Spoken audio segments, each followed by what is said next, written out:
Hello বন্ধুরা, আমাদের প্রত্যেকের বাড়িতেই প্রয়োজন পড়ে লেবু। তবে লেবু গাছ করা কিন্তু খুবই সহজ। কয়েকটি কথা মাথায় রাখলে লেবু গাছে কিন্তু গাছ ভর্তি ফল পাওয়া যায়।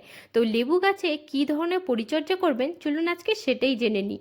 লেবু গাছে অতিরিক্ত পরিমাণে খাবার আর অতিরিক্ত পরিমাণে জল দেওয়া যাবে না। তবে লেবু গাছে কিভাবে খাবার দেবেন, লেবু গাছকে মাসে একবার বাসি ভাত বা হিউমিক অ্যাসিড প্রয়োগ করবেন। আর তাছাড়া কম্পোস্ট, ভার্মি কম্পোস্ট, এমনকি সবজির খোসা পচা সারও আপনারা কিন্তু এই গাছের গোড়ায় ব্যবহার করতে পারেন।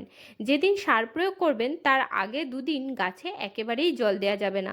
তারপরে গাছের গোড়াকে খুঁচিয়ে বাসি ভাত, কম্পোস্ট বা ভার্মি কম্পোস্ট দিয়ে মাটিটাকে ভালোভাবে নাড়াচাড়া করে দিয়ে গাছের গোড়াতে ভালোভাবে জল দিয়ে দিতে হবে।